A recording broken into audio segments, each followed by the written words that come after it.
Welcome back. Yes, this is part 2 of my interview with Chuck Lamb. Welcome back. Thank you. Although we never left.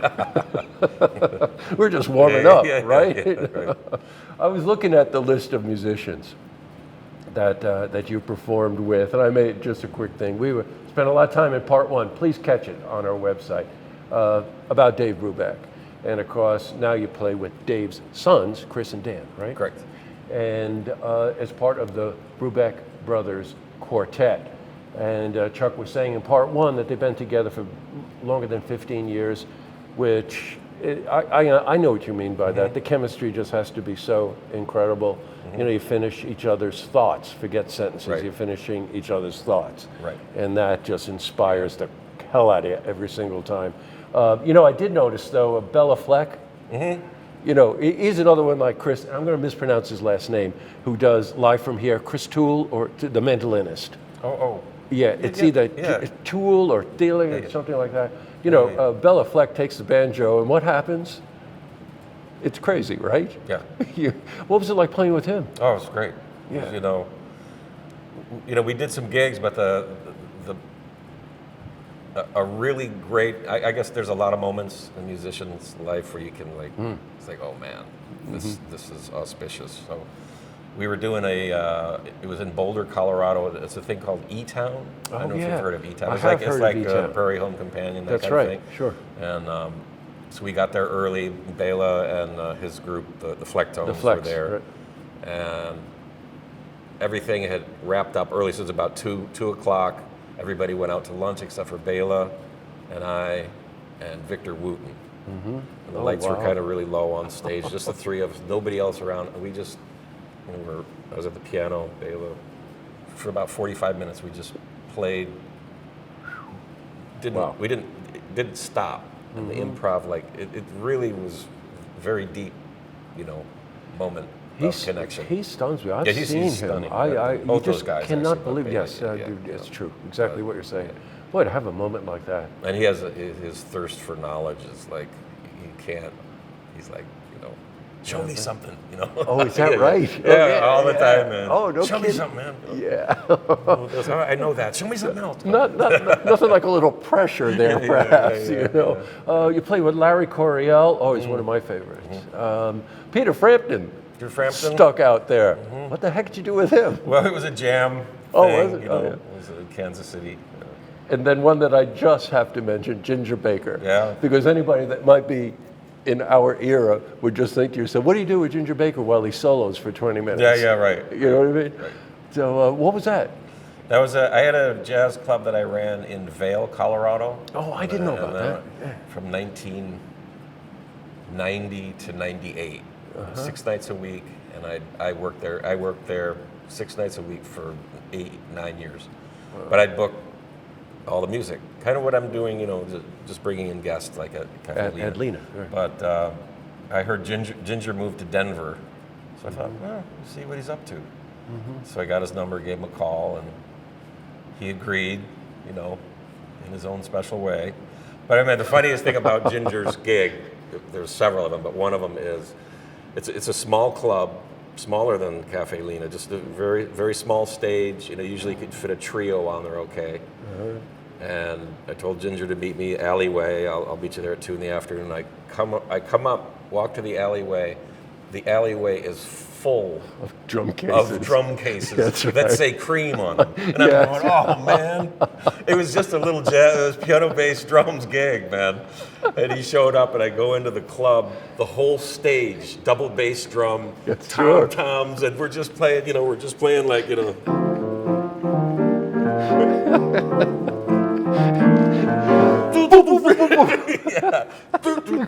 Actually, we were doing a tune like that, and we're jamming, and I went,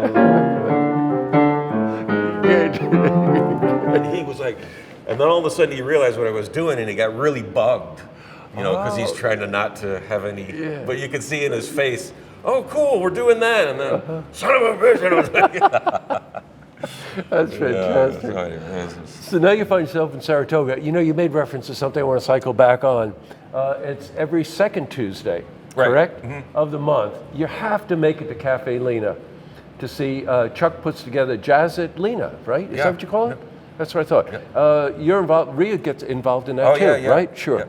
Rita gets involved. And Give us an idea of how you putting that thing together. so it's my partner in that is Joel Moss. Oh, sure. Who's a Yeah, I know really Joel. great engineer and he's a good friend. And so we just do this series. I got kind of a regional trio from, Albany, Woodstock, that kind of thing, to get usually a bass player and a drummer, and then a lot of guys from the city, major characters, players, sure. Boston or New York or who's ever traveling through. And I just have them come up. I imagine they really like the break. They love it. It's you, so they get to play with Yeah, you. we have a They blast. get out of the city, and it's toga. Yeah, right. Things could Yes, be worse. and it's being really well supported by this community. Yeah, great. Like it's almost automatically selling out. Just people know, Great. So you coming to hear music on Tuesday? And yeah, and how do you like the player I got? So we don't even care who it is. Well- we know it's going to be, Same it's with really my neat, wife and yeah. myself. We don't care. Yeah. As a matter of fact, I think we're going to learn something. right, And but the vibe that Yeah. you set for that night is pretty very neat. much like Yeah, you, man. yeah, thanks. It just has this welcoming, sort of informal. We're going to go someplace maybe we don't expect to go. Right, right. And that's yeah, thank you. that's cool in any form of music. Right. But in jazz, Yeah. because then that gives you the chance. I got, again, I'm speaking a little above my pay grade here, okay? But you're really good at improvisation. Thank you. You just I will reference that SPAC thing I talked about in the first thing. I knew the melody. I knew where that was going. You were gone, man. You were just you were all over the place. So you teach. You're an adjunct at Skidmore. Are you doing that? I did that for a semester. Oh, you did? Okay. And interested in doing more of that.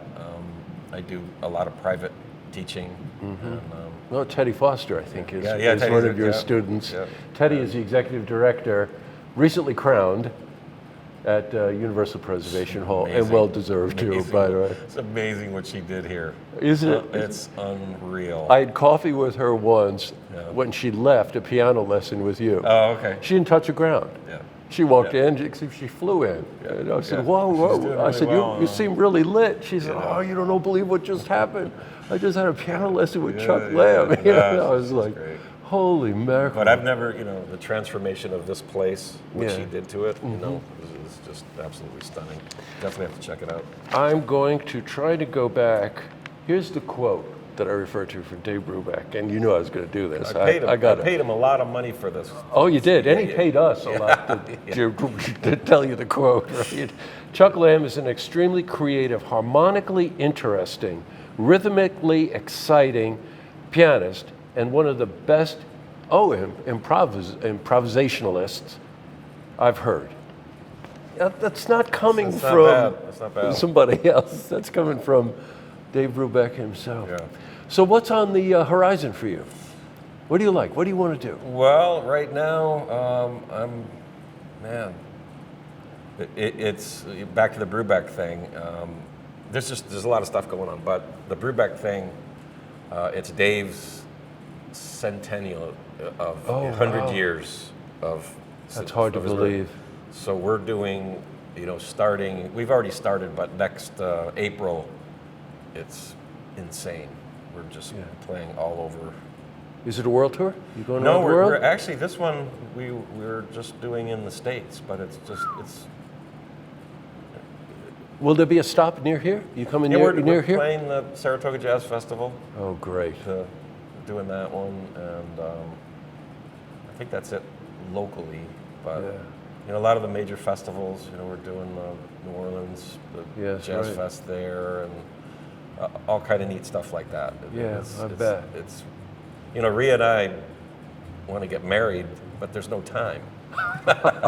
because of that. You know, I was like, seriously. How's she feel about that? Well, she's a great musician. Oh, and yes, and her right. and You should hear her sing, by and the way. she understands. So, Yes. you know, if she wasn't, she'd probably be going, I think, maybe, is there an accountant available? I don't know, who knows.